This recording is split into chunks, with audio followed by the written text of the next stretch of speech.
This week we're looking at the social programming that was put into effect during the Bill Clinton administration.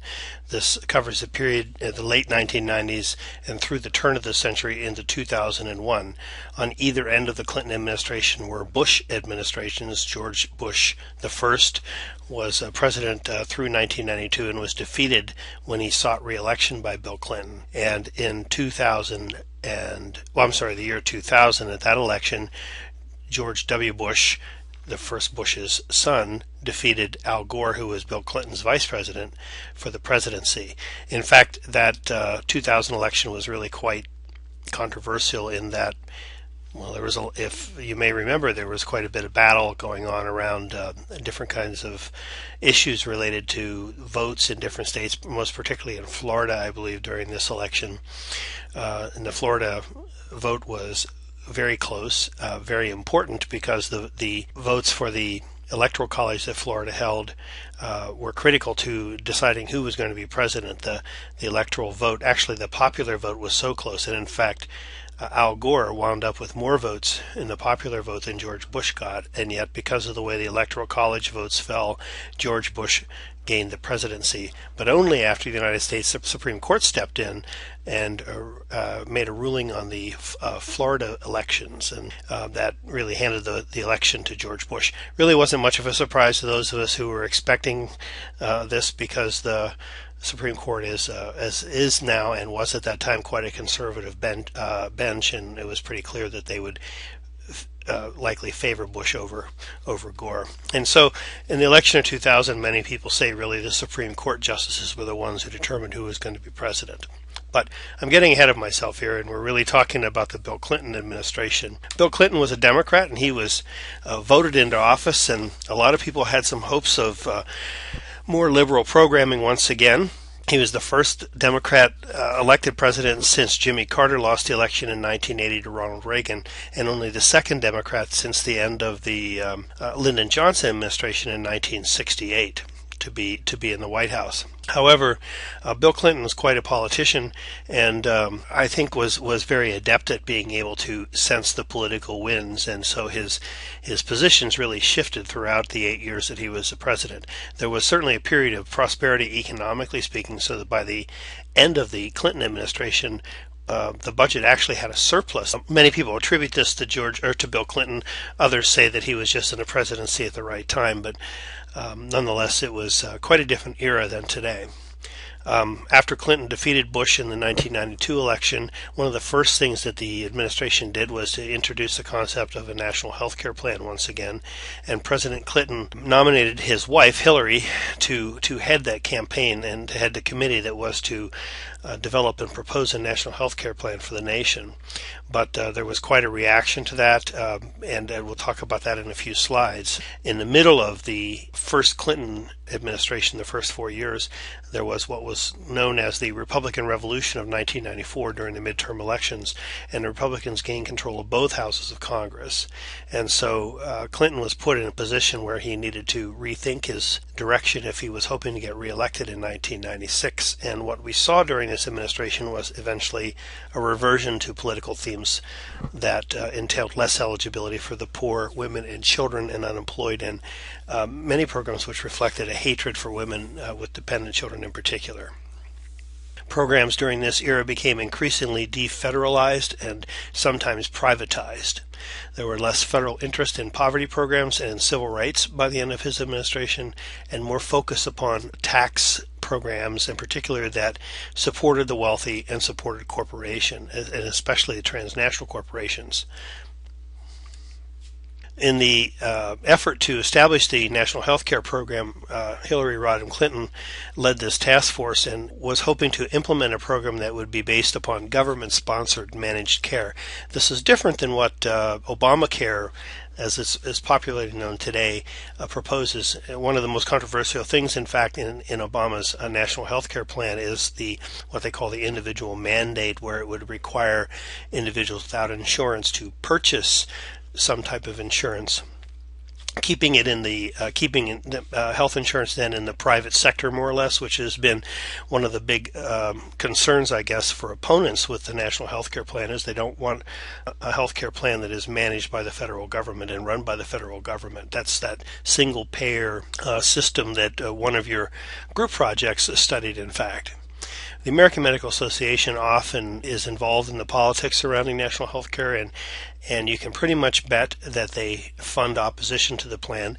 It was known that they did that during the New Deal, and that was one of the reasons why we didn't get a national health care plan back in the 1930s.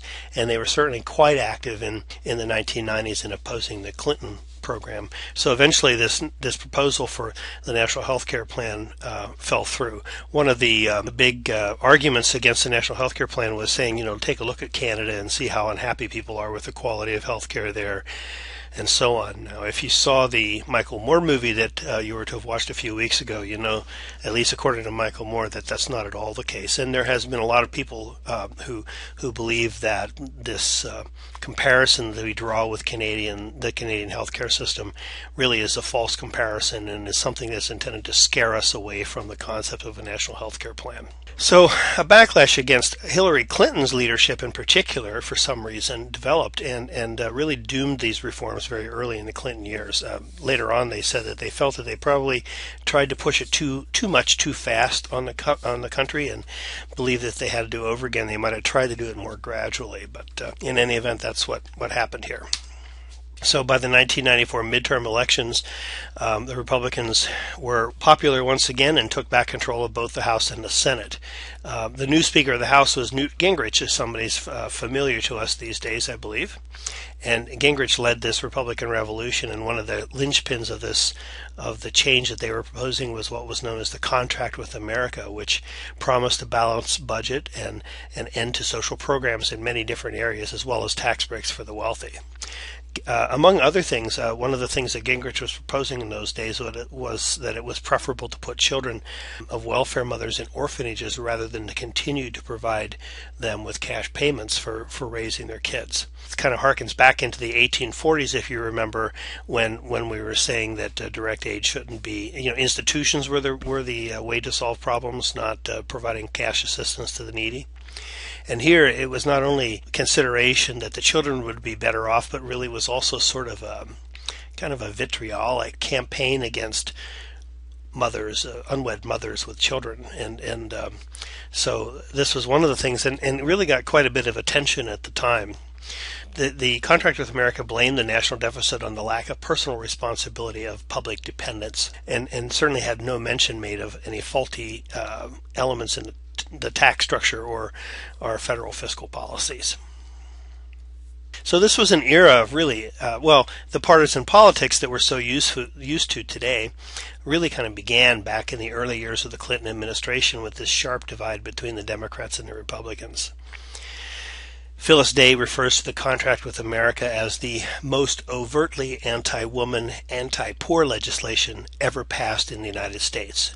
And there were three principles to this Contract with America. First, privatization. Public programs were open to private competition rather than being managed and controlled by the governments and necessarily directed towards nonprofit organizations. Secondly, de-federalization. The Contract with America moved to have power taken from the feds and returned to the states in terms of social welfare programming. And finally, the last and very important part of this was what Phyllis Day refers to as welfare for the wealthy, that through tax breaks for the rich and for corporations, more money would be put in their pockets. And once again, returning to this popular theory of trickle-down economics that seems to be largely associated with the Republican Party. Bill Clinton removed towards the political center for his own survival and retreated from some of the reformist leanings in the 1992 election, made a promise to end welfare as we know it, and certainly that happened. In 1996, the Personal Responsibility and Work Opportunity Reconciliation Acts were passed by Congress, and this included welfare reform.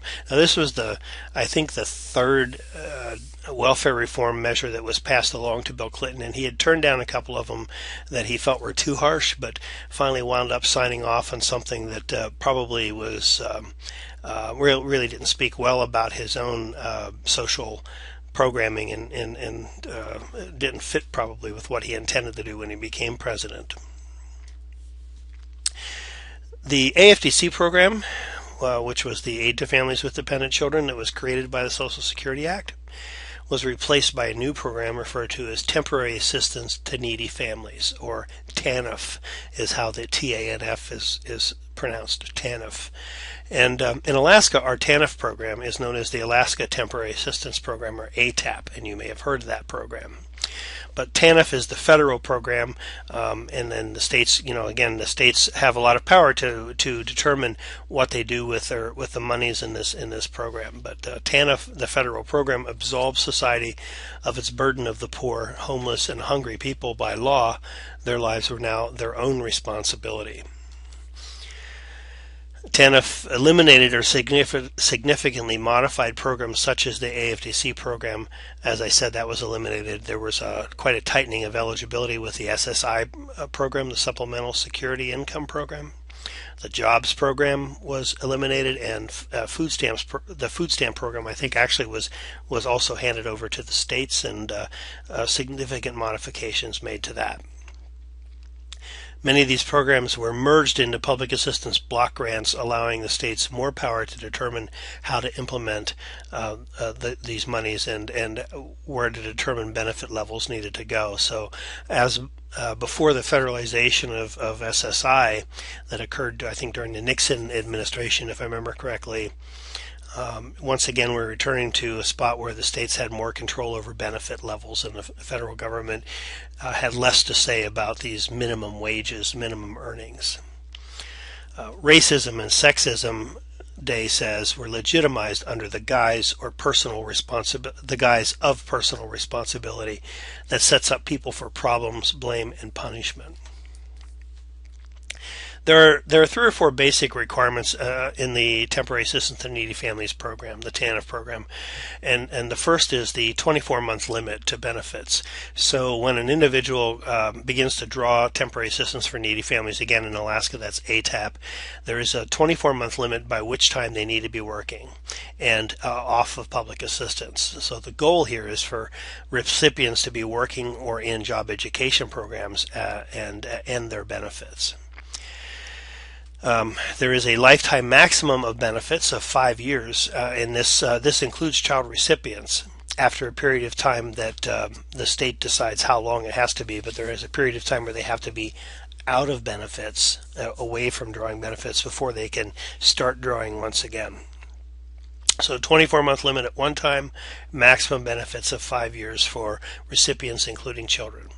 Single parents were required to work 20 hours a week at the inception of the program, and that was increased to 30 hours in 2002. And during the George Bush administration, there was a push, the George W. Bush administration, there was a push to make it 40 hours.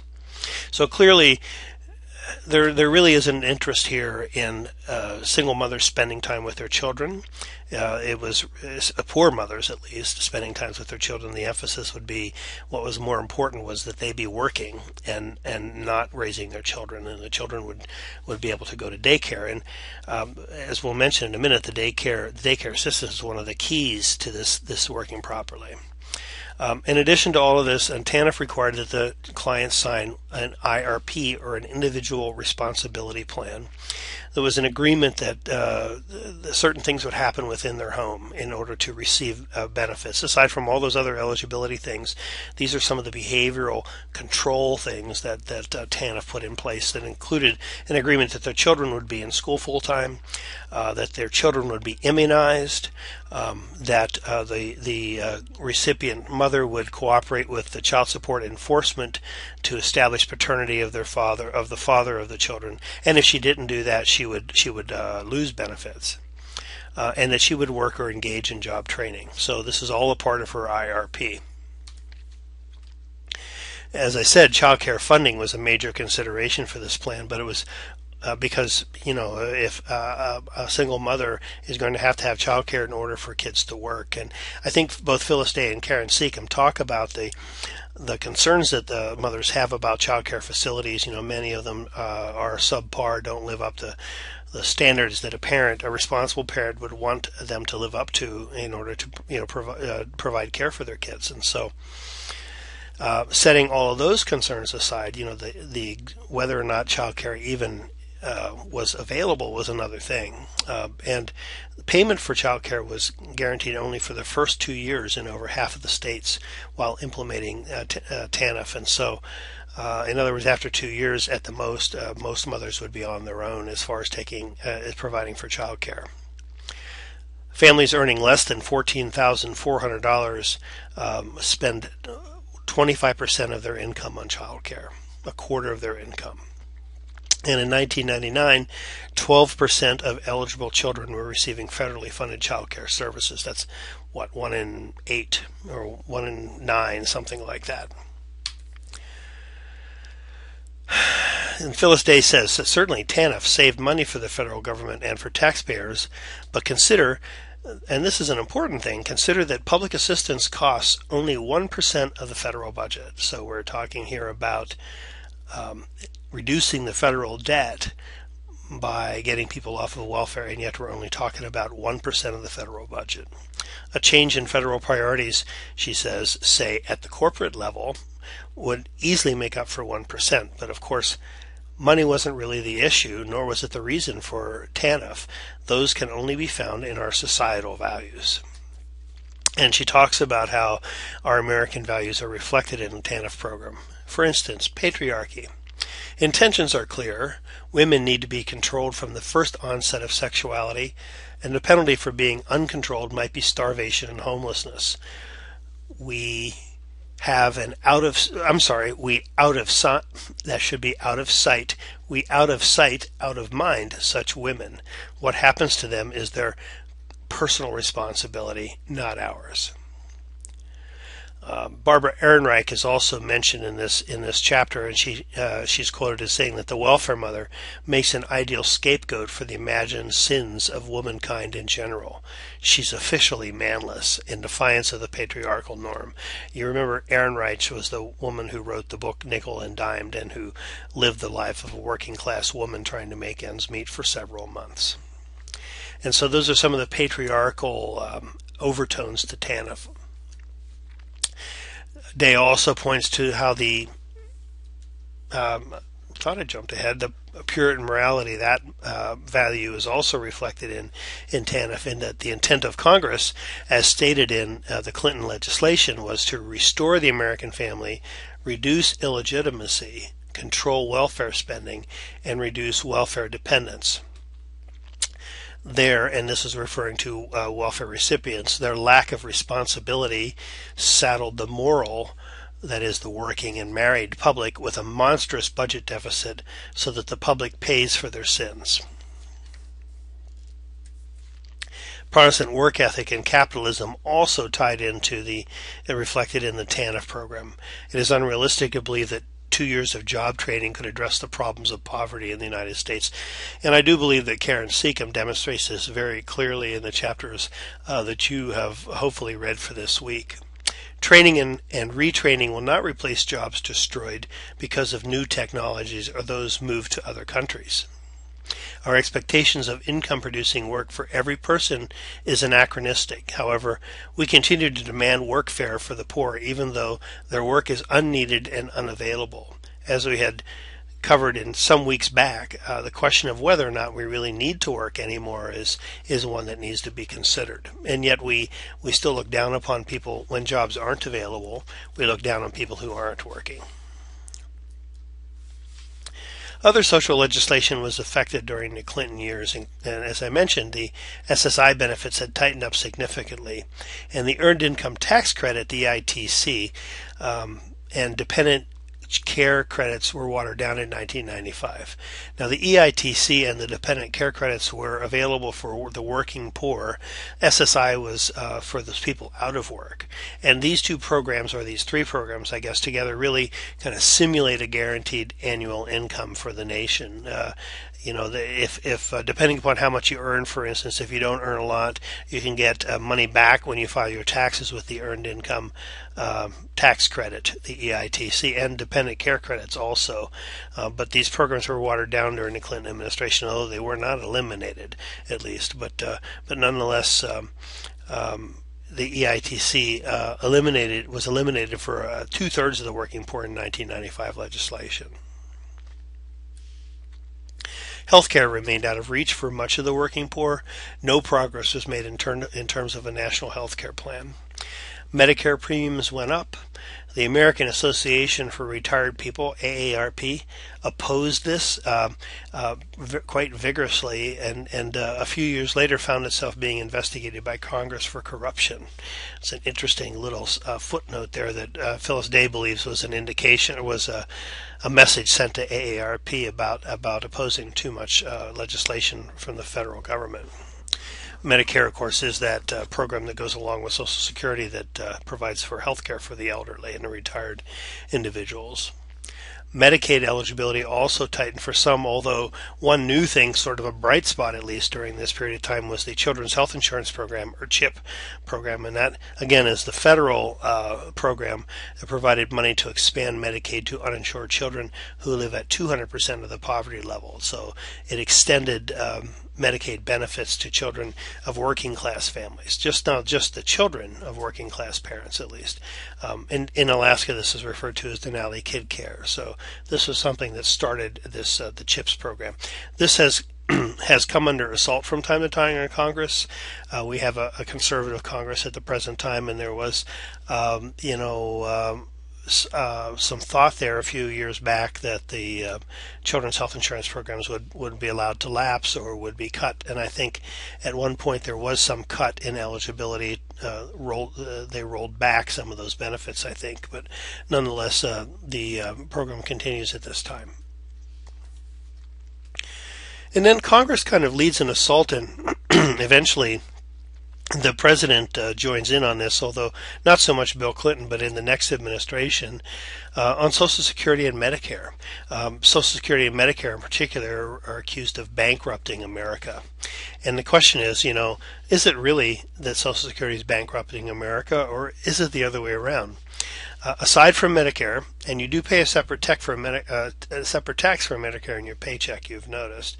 But aside from that, and Medicare is very expensive, and they are looking at alternatives now for that to kind of help to reduce the cost of Medicare. But Social Security, there's a lot of foreboding messages out there about Social Security, and if the fact is that Social Security has brought in more money than it has paid out since 1935, and this is supposed to be a dedicated fund.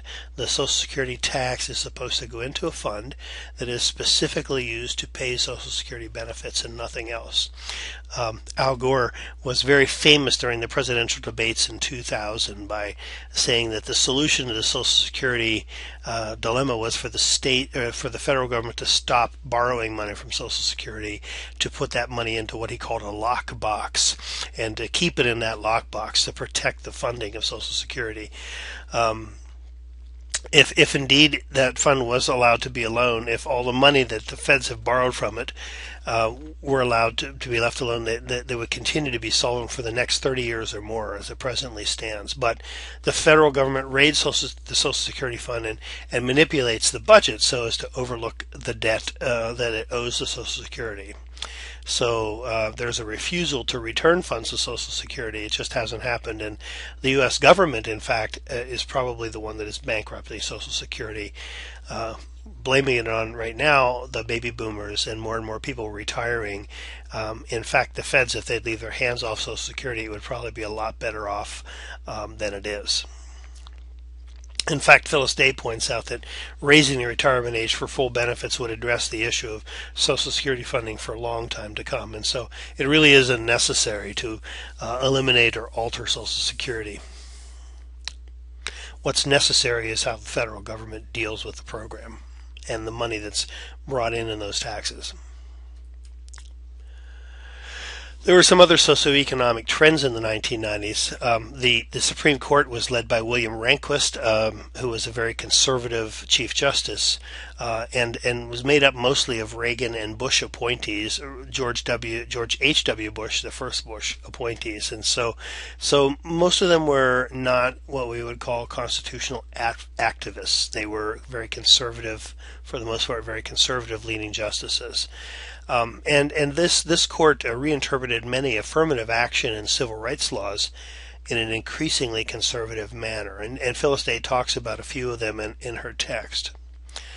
Funding for 6 major civil rights agencies dropped 10% during the Clinton administration. And perhaps most famously, the Don't Ask, Don't Tell policy regarding gays in the military was implemented. That is that, if no one will ask you about your sexual orientation, and as long as you don't tell anybody about it, if you're gay, you can continue to serve in the military. Once, however, someone found out you were gay, though, you could still be discharged. And the discharges of homosexual military members was up 17% in the year 2000. That was near the end of the Clinton administration. In 1996, the Republican Congress, although in the Clinton administration, this is the same Republican Congress that passed the Contract with America, passed the Defense of Marriage Act, which denied federal recognition of same-sex marriages that are recognized in individual states. So while states may recognize same-sex marriages, the federal government still does not, because of what they call DOMA, the Defense of Marriage Act. This was something that is in the news today, and you'll hear sometimes people asking Congress to consider eliminating the Defense of Marriage Act or overturning it. In 1994, 2 years into the Clinton administration, the federal minimum wage neared a 40-year low as far as constant dollars were concerned. Nearly 20% of full-time workers lived in an income that was less than the federal poverty level. Nearly 20% of full-time workers live with an income less than the federal poverty level. 1 in 5 workers. 1 in 5 full-time workers lived below the federal poverty level. Think about that. Corporate profits at the same time reached a 45-year high. 84% of Republican tax breaks in the 1990s went to families making more than $50,000 per year. Over half of those tax breaks to those over $100,000 per year, while those earning $20,000 paid 2.2 to 9.6% more in taxes. Transnational corporations contribute to our problems of poverty in the United States and all around the world. These are corporations moving out of the United States because they can produce goods cheaper without federal legislation about emission standards and those kinds of things. No child labor laws, no federal minimum wage to deal with those kinds of things. And so the corporations take their factories out of the United States. And so actually, the third world countries where they locate or welcome them, because it brings money into their and employment opportunities that didn't exist otherwise into their nation. And yet, to say that they're exploiting those workers is probably an understatement. For instance, NAFTA, the North American Free Trade Agreement, took 395,000 jobs from the United States to Mexico. And Day writes about how the workers in Mexico were paid a daily wage of about $5 as compared to the production worker earnings on average of about $17.70 per hour.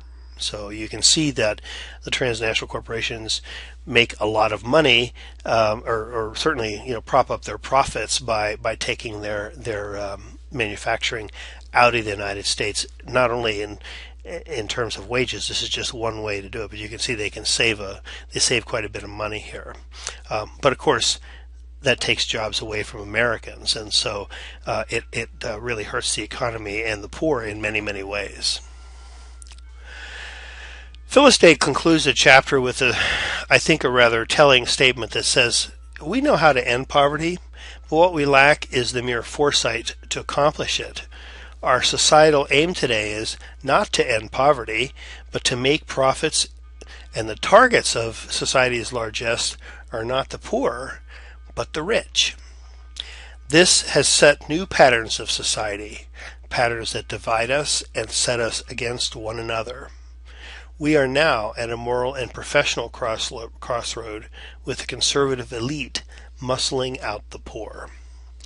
That's a pretty heavy statement to end the chapter and to end this lecture, but it's something that's very reflective of certainly her philosophies and beliefs about our social welfare system and the economic system at this time. At the end of an era with a Democratic president, things still looked pretty grim as far as social welfare is concerned, and the poverty continued really unimpeded, and benefits to those who were needy decreased during those years. So that's the end of the lecture for this week, and we'll join you again next week.